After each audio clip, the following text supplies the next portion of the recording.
5 o'clock the two ladies retired to dress, and at 6:30 Elizabeth was summoned to dinner, to the civil inquiries which then poured in, and amongst which she had the pleasure of distinguishing the much superior solicitude of Mr. Bingley.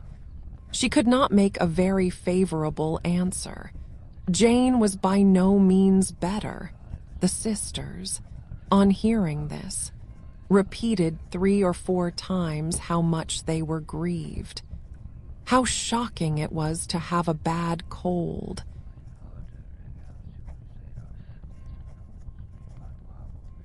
And how excessively they disliked being ill themselves, and then thought no more of the matter, and their indifference towards Jane, when not immediately before them, restored Elizabeth to the enjoyment of all her original dislike.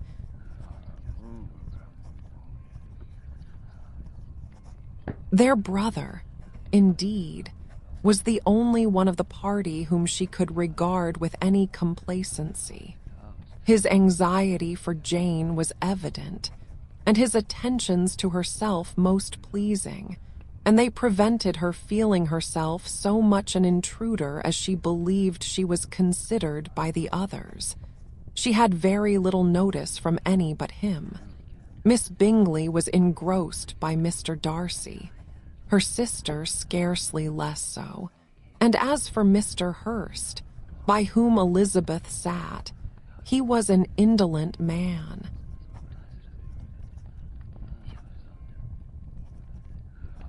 Who lived only to eat, drink, and play at cards, who, when he found her prefer a plain dish to a ragout, had nothing to say to her.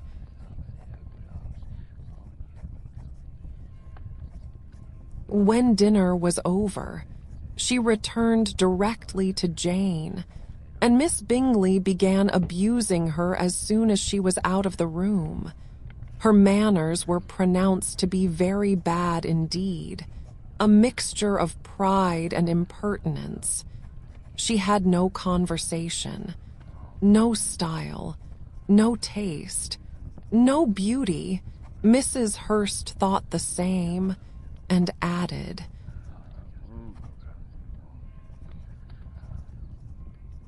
"She has nothing, in short, to recommend her, but being an excellent walker. I shall never forget her appearance this morning. She really looked almost wild."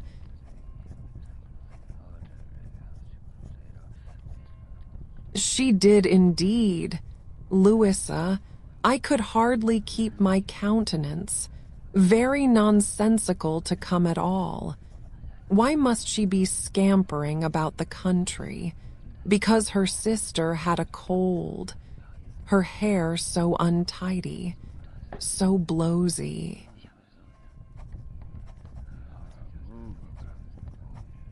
"Yes, and her petticoat.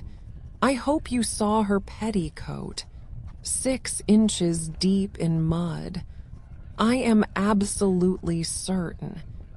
And the gown which had been let down to hide it not doing its office."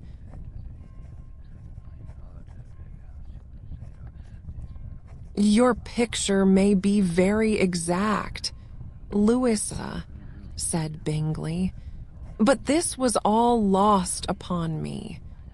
I thought Miss Elizabeth Bennet looked remarkably well when she came into the room this morning. Her dirty petticoat quite escaped my notice."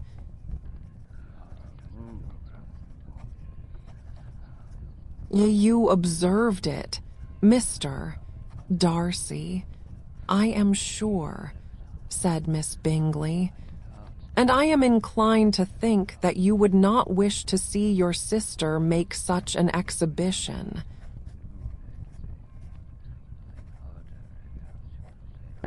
"Certainly not."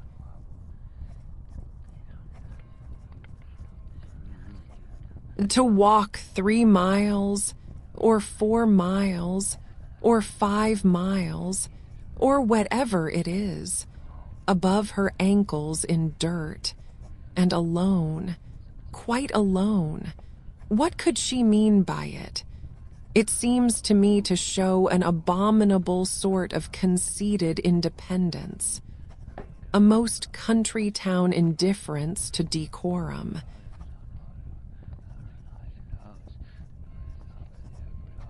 It shows an affection for her sister that is very pleasing, said Bingley.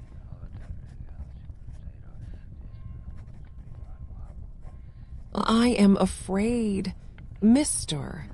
Darcy, observed Miss Bingley, in a half-whisper, that this adventure has rather affected your admiration of her fine eyes.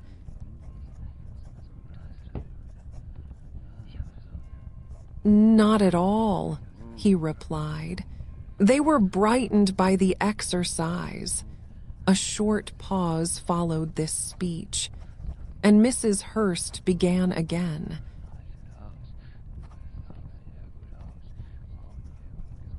I have an excessive regard for Jane Bennet.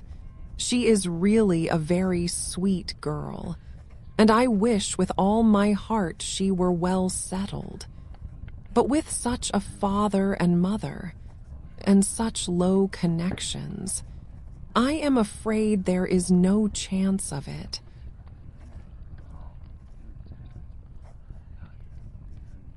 I think I have heard you say that their uncle is an attorney in Meryton.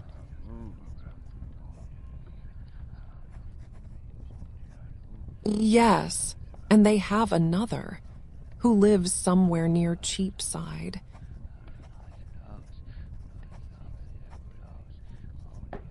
That is capital, added her sister, and they both laughed heartily.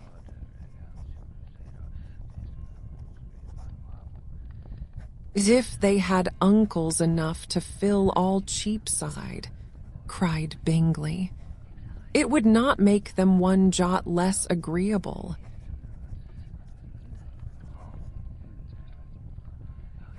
But it must very materially lessen their chance of marrying men of any consideration in the world, replied Darcy.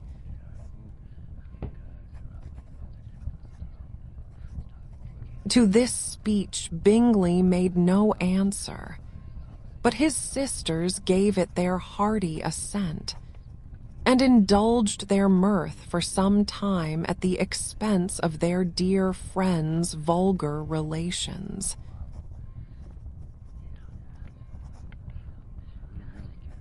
With a renewal of tenderness, however, they repaired to her room on leaving the dining parlor, and sat with her till summoned to coffee.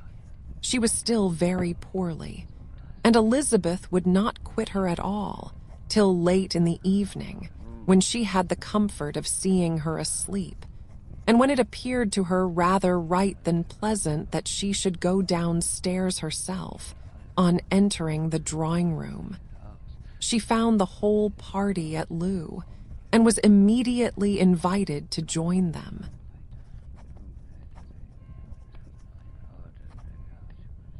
But suspecting them to be playing high, she declined it, and making her sister the excuse, said she would amuse herself, for the short time she could stay below, with a book. Mr. Hurst looked at her with astonishment.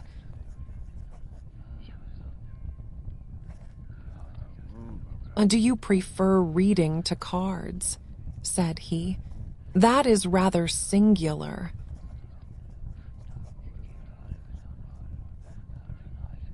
Miss Eliza Bennet, said Miss Bingley, despises cards. She is a great reader, and has no pleasure in anything else.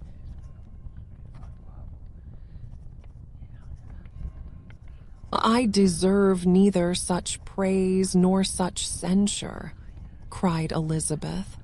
I am not a great reader, and I have pleasure in many things.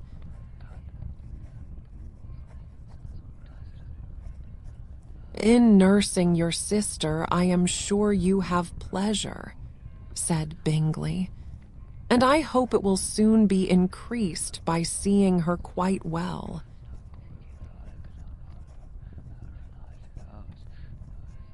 Elizabeth thanked him from her heart, and then walked towards a table where a few books were lying. He immediately offered to fetch her others, all that his library afforded.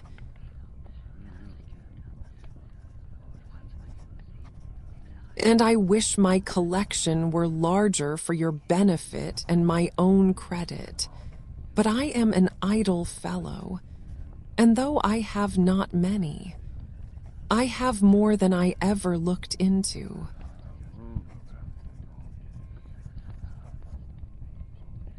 Elizabeth assured him that she could suit herself perfectly with those in the room.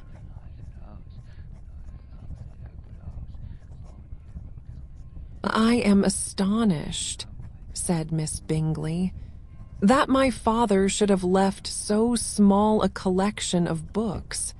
What a delightful library you have at Pemberley, Mr. Darcy.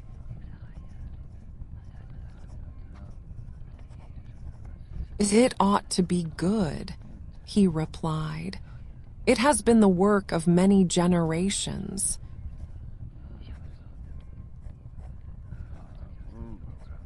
And then you have added so much to it. Your Sylphie are always buying books.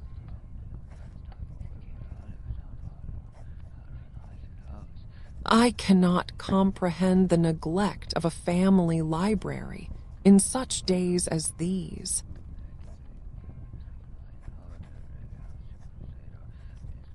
Neglect? I am sure you neglect nothing that can add to the beauties of that noble place. Charles, when you build your house, I wish it may be half as delightful as Pemberley.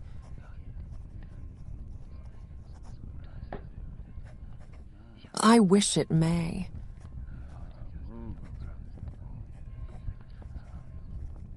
But I would really advise you to make your purchase in that neighborhood and take Pemberley for a kind of model. There is not a finer county in England than Derbyshire.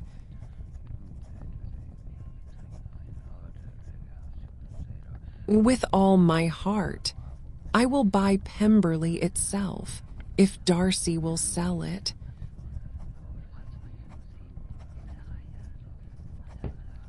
I am talking of possibilities, Charles.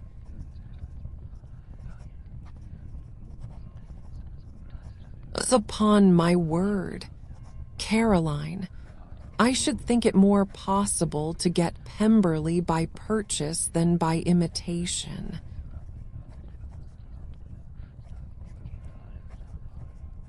Elizabeth was so much caught by what passed as to leave her very little attention for her book, and, soon laying it wholly aside, she drew near the card table and stationed herself between Mr. Bingley and his eldest sister to observe the game.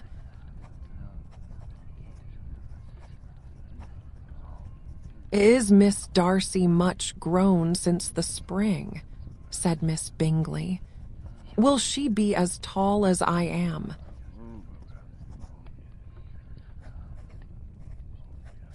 I think she will. She is now about Miss Elizabeth Bennet's height, or rather taller.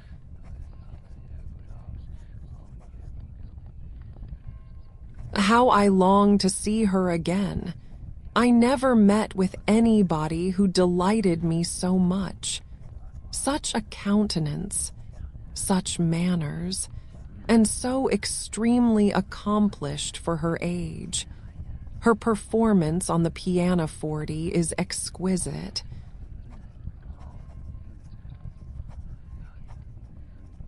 It is amazing to me, said Bingley, how young ladies can have patience to be so very accomplished as they all are.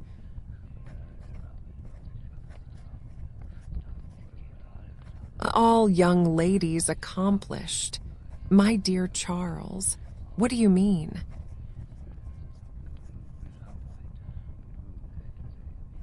Yes, all of them, I think. They all paint tables, cover screens, and net purses. I scarcely know anyone who cannot do all this. And I am sure I never heard a young lady spoken of for the first time, without being informed that she was very accomplished.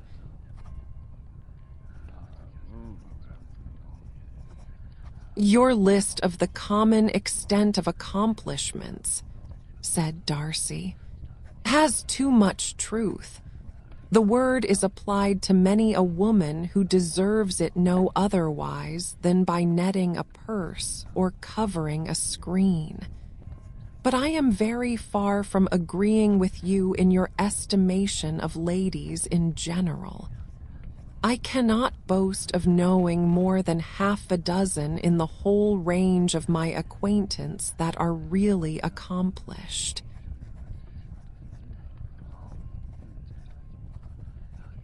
Nor I am sure, said Miss Bingley.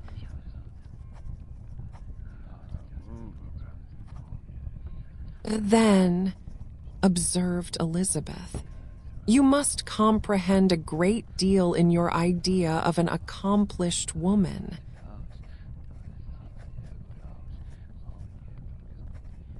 Yes, I do comprehend a great deal in it.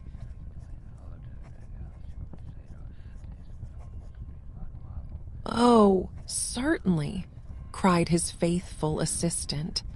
No one can be really esteemed accomplished who does not greatly surpass what is usually met with. A woman must have a thorough knowledge of music, singing, drawing, dancing, and the modern languages to deserve the word. And, besides all this, she must possess a certain something in her air and manner of walking, the tone of her voice, her address and expressions, or the word will be but half deserved.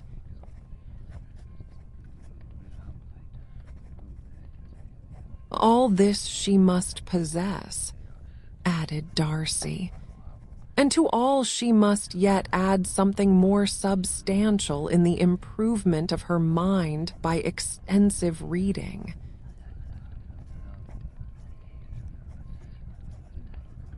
I am no longer surprised at your knowing only 6 accomplished women. I rather wonder now at your knowing any.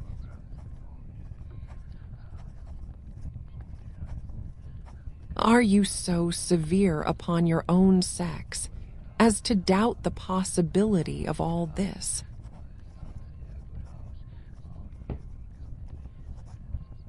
I never saw such a woman. I never saw such capacity, and taste, and application, and elegance as you describe, united.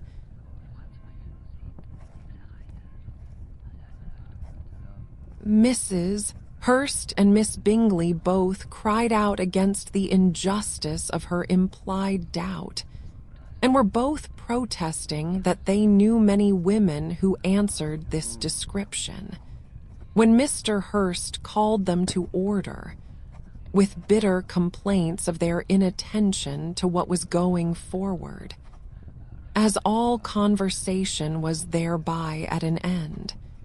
Elizabeth soon afterwards left the room.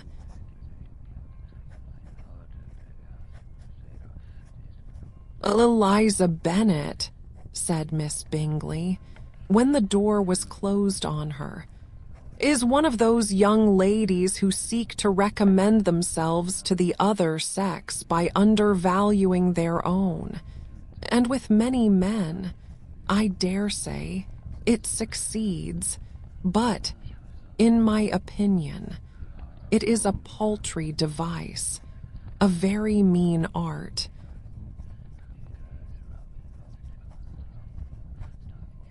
Undoubtedly, replied Darcy, to whom this remark was chiefly addressed. There is meanness in all the arts which ladies sometimes condescend to employ for captivation. Whatever bears affinity to cunning is despicable.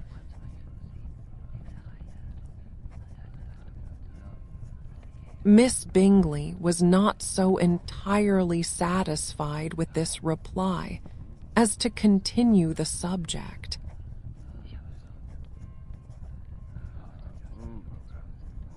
Elizabeth joined them again only to say that her sister was worse, and that she could not leave her. Bingley urged Mr. Jones's being sent for immediately, while his sisters, convinced that no country advice could be of any service, recommended an express to town for one of the most eminent physicians. This she would not hear of, but she was not so unwilling to comply with their brother's proposal, and it was settled that Mr. Jones should be sent for early in the morning.